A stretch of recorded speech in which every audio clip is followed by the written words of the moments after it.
the women's 5,000 metres countdown. As always, a quick glance at the medals that will be awarded. The medal ceremonies don't usually take place here. Some of them do, but there's others elsewhere in the Olympic Park.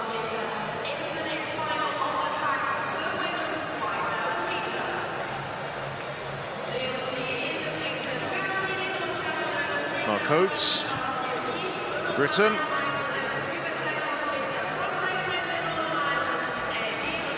No less than 22 women in this very packed 5,000 metres final.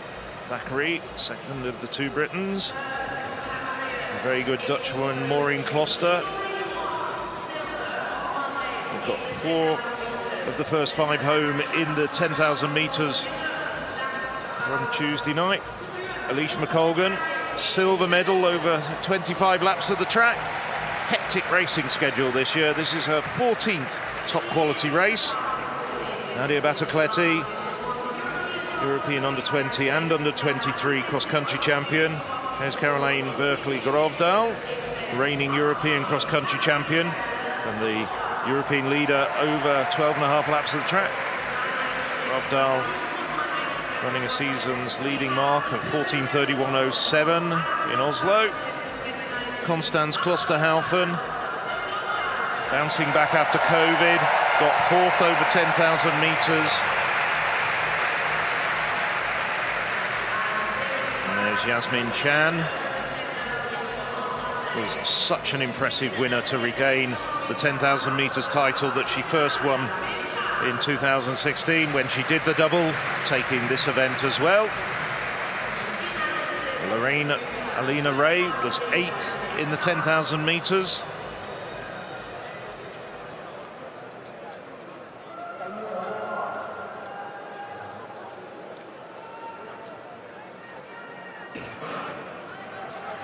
It'll be interesting to see 22 women in this packed field. There's going to be a little bit of shoving and pushing, I think, when they break for the inside, setting off in 2 echelons. It's Thackeray who gets to the front. Spaniard Gallardo up there, not getting confused with the 400-metre hurdler Sara Gallardo. This is Carla Gallardo. This is a rather sedentary pace through the first half lap. They're just finding their way around as we look at Protsenko. We're now on the 3rd attempts in the high jump. Andrei Protsenko sails clear, like so many of the jumpers, struggling with the sodden surface. But the silver medalist from 2014 and the medalist from Eugene gets nicely over.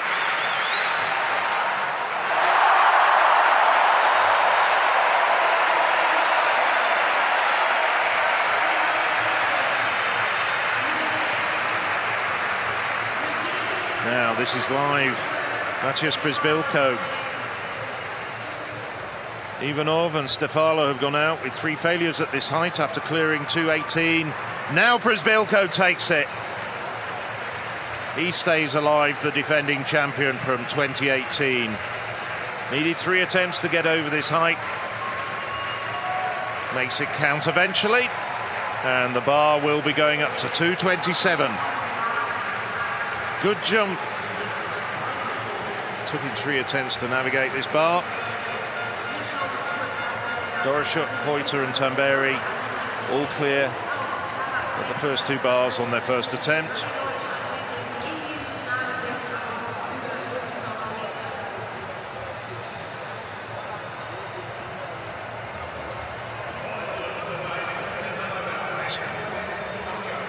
Back to the track for the women's 5,000 metres, and it's Alina Ray in the lead at the moment.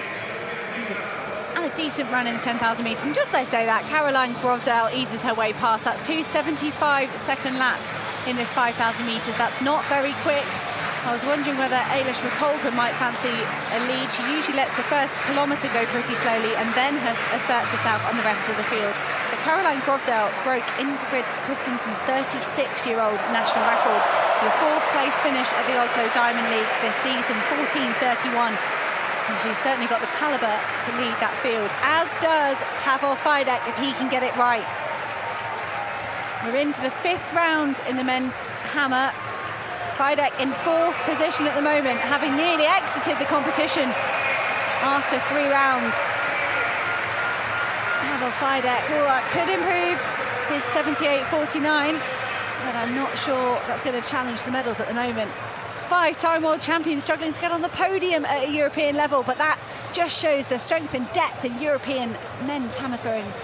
The best in the world. Such a treat this season to see them go up against each other twice in the major championships. Another note on these men, at 79.03, an improvement from Fidek. You can't catch Henriksson, Halas and Nowitzki. Nowitzki 2nd place at the moment, 80 metres 91. He's 1 centimetre behind Bence Halas. If he matches that, if he does 80.92, that'll be enough to go into the league, because he threw 80.90 as well. Oh, Nowitzki, good balance there, good core stability, strength. Wow, that's a whopper.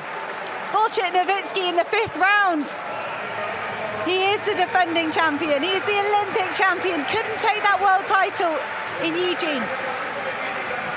He will give us a smile, he will give us some emotion, but he's a businessman until the end, Wojciech Nowitzki. As well to keep himself in the circle there, and that's going to be a lead for Poland. 42 metres exactly, the lead in the competition and in the world this year, further than anyone else has thrown, including Pavel Fidek. Again, the men just congratulating each other. For so many athletes, the World Championships is the biggest stage, and then everything after that might be a chance for redemption or just a chance to relax and enjoy the amazing atmosphere we've got here at the European Championships. But that's not the case in this men's hammer. There is no relaxing. This is a world-class field. Bence Halas had the lead, so he's throwing last in round 5 because he came in to these final 4 rounds in the lead. 80 metres and 92, a personal best in the 3rd round, and it was a foul in the 4th. Gained a lot of speed there, Halland, and that's not going to cause any trouble there. That's the end of the 5th round. Wojciech Nowitzki in the lead, Bence Halland in silver, and Eindvid Henriksson for Norway in bronze.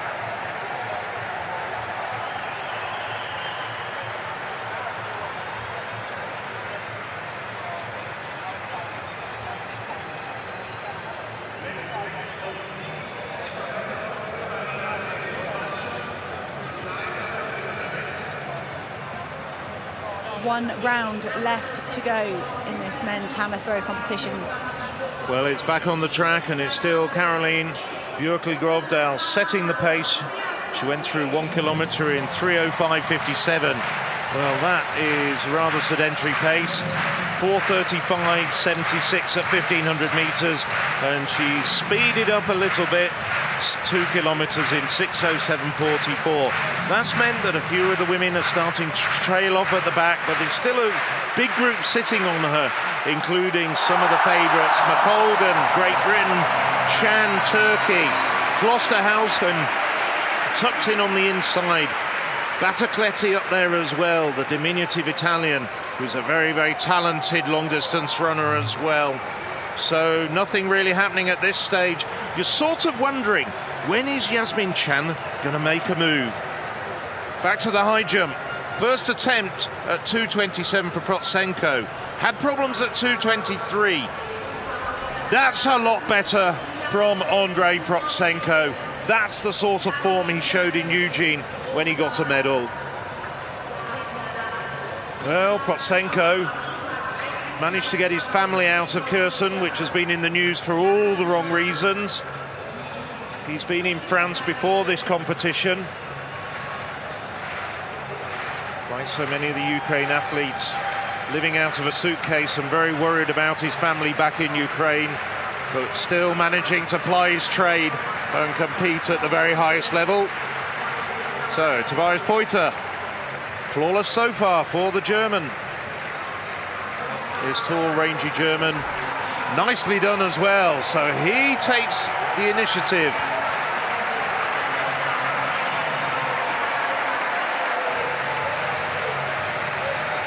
Really good jumping, bags of height. It's all come good for him after a few years of injuries.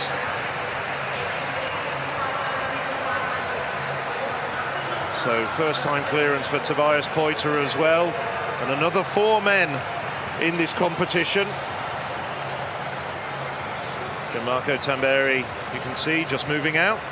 You said it, Phil, as we switched over to the men's high jump. We were wondering when Yazmin Can of Turkey was going to make a move, because she made a devastating move in the 10,000 metres. I was looking back at it. I think it could be credited for a single 67-second lap that blasted the field apart. She ran a 2:55, 8-kilometre in a 10K, settled back down to the same pace they were running before. But all it took was one big lap. And perhaps tonight we're seeing Klosterhalfen and Eilish McColgan have that belief that yes, Yazmin Can has opened up a gap, but she's not pulling away, she's not moving any faster. She's just done a single rapid kind of 400, 200 almost rep in the middle of the 5K, and gutted. That's Karolina Grovdal just stepping off the track. I thought she might be having a knee problem. We haven't seen an awful lot of her since she ran that 14:31, so Grovdal will take no further part. Marina Beck-Romanchuk at the moment sitting in the 3rd place. Those 2 athletes, Boletta, Mihambo, over 7 metres in front of her. Someone who has won medals internationally each of the last 5 seasons. So consistent. So just a little way off, but perhaps consolidating her potential bronze medal as things stand. Let's have another look. Arm drive, knee drive. And then into that pit, and very close there, spot on the boards. Just maybe carrying a bit of a niggle with that tape around her knee, but doing well thus far. 6:76 for Beck-Romanchuk, 6:69 behind her Sawyers. Yapicino 6:53, you can see. Now Gianmarco Tamberi, his first attempt at 2:27 meters. Possibly the most popular man in this stadium who isn't German, and he delights the crowd with that superb clearance. He's brought his A-game to these championships. That's his father, Marco, Olympic finalist himself back in 1980. Marco, his coach. Nicely done, and we get a nice little somersault just for added value. And that reference to basketball, playing that all-star game in the winter, and he said he wasn't going to do an indoor season. Then we went off to Mauritius for an inverted commas training camp, and like the way he felt, that took him to the World Indoor Championships. Tamberi here outdoors. So Yazmin Can, I think it was a 2:56 3rd kilometre. They came through 3K in 9:02, but the German and the British athlete behind her are stalking Can of Turkey. They've maybe learnt from the 10,000 metres that Yazmin Can was trying to snatch a few metres on them, but then she wasn't going to get any faster. Klosterhalfen, this is the best. I said the other night that 4th in the 10,000 metres is the best run we've seen from Constanze Klosterhalfen in years, and this looks like it could be another one. Bronze medal at the 2019 World Champs. She was out of sorts in Eugene, struggling with illness, but Klosterhalfen at the moment, the best chasing effort here of Yazmin Can. Eilish McColgan digging deep, working hard to stay in contention with the top 2. Does look like the medalists could have pulled away a bit, though. Yes, well, McColgan, bronze, in the bronze medal position at the moment. Got silver back in 2018. They've just gone through 4,000 metres in 11:58:02. There's about a second gap between Can and Klosterhalfen, and Can has just injected a 2:55 kilometre, and that spread everybody else around the track apart from Constance Klosterhalfen. Well, you can just hear the roars. Can, well, she went to Dublin trying to extend her winning streak in the European cross-country championships. Didn't pay off after some early pace. Klosterhalfen got up there, got a medal. And now Klosterhalfen is closing Chan down. This is a terrific run from Klosterhalfen. I wasn't at all sure Klosterhalfen would have very much in her legs. But we've got 2 laps to go now. And this is such a battle. And now Klosterhalfen has gone to the front. Well, this is absolutely magnificent from Klosterhalfen. With 600 metres to go, Klosterhalfen is starting now just to gradually pull away from Yasmin Chan, the 10,000 metres champion. She's trying to claw back the deficit, but Chan's legs just look a little bit leaden. There's none of that bounce that was there in the 10,000 metres over the second half of that race. Klosterhalfen can't yet shake her off. This is going to be a phenomenal last lap. McColgan, if she keeps her poise, if she grits her teeth, will almost certainly be rewarded with a bronze medal. But at the bell, it's Klosterhalfen, and Klosterhalfen surges again. And for the first time, I can see stress and strain across the face of Yasmin Chan. And it's going to be Constanze Klosterhalfen, Coco to everyone in the crowd. There's a massive group of supporters in the main stand. Klosterhalfen, she's looking up at the big screen in front of her as she comes up with 200 metres to go. She's passing the back markers. She's lapping people over 12 and a half laps of the track. Chan, I think now, she's just too far away to be able to settle for anything other than the silver medal. And Klosterhalfen's picking it up, even pulling away. She's really delivering a statement after suffering from COVID after Eugene, a disappointing run in Eugene, and she's absolutely flying down the home straight. It's as noisy as it was a couple of nights ago when Nicholas Kahl took the gold medal. Constance Klosterhalfen takes gold, 14:50.47 unofficially, yet another German gold medal. It's a night to remember for Constance Klosterhalfen, taking the title at the European Athletics Championships here in Munich. Eilish McColgan, utterly spent in bronze. Well, she should be very proud of herself, Eilish McColgan, after that silver medal in the 10,000 metres. But let's be honest, it's just Constance Klosterhalfen that the crowd want to cheer. Absolutely extraordinary, isn't it? You wondered after Yasmin Chan's victory in the 10,000 metres, would the athletes think about what they'd need to do to beat her? Klosterhalfen clearly had that confidence to focus on her own race. And just look at that. She has a flag, of course, can't be hard to find one of those around here. On a lap of honour, athletes still finishing well behind. But Klosterhalfen seemed to have great confidence just to wait and be patient until that crucial 3rd K, 4th K. Then came the increase in pace. Such a hard challenge, of course, for Chan to try and win the double. She at least has one title, and Klosterhalfen is the 5,000 metre champion. And what a classy race indeed. The early pace didn't suggest they were going to get anywhere near the championship record of Sifan Hassan from 4 years ago. But in the end, they were just barely 4 seconds outside it. And a spate of personal bests as well for the women like Wagner Györkis of Hungary. Camilla Richardson, who was also in the 10,000 metres, has bounced back the Finn to get a personal best. Sarah Benfares of Germany, she's got a personal best. Garcia of Spain, more personal bests. Rooms of Belgium. So what a terrific race after a sluggish first kilometre. Well, the accelerator got pressed. It was firstly Yasmin Chan. She made it a real race. She tore the heart out of most of the field, with one exception, Constance Klosterhalfen, who sat on her and then with just about 800 metres to go, went round her. As I'm delighted for Constanze Klosterhalfen. She's been a brilliant athlete through the age groups. She's a phenomenal 1500 metre runner. I remember her front running a 3:59 at the German Championships, all on her own. She's in 1:59, 3:39, low, mid-30s for 3K. She's just such a phenomenal athlete, and she's plugged away through adversity. She tried to have a bit of a comeback at the European cross country in Dublin, and it just didn't go her way. And you thought, would we ever see Constanze Kosterhaufen back to winning ways? And she is here today in front of this home crowd in Munich. If there's anyone out there dealing with injuries, illness, disruption, if they're a young athlete or an established athlete, they should look to someone like Constanze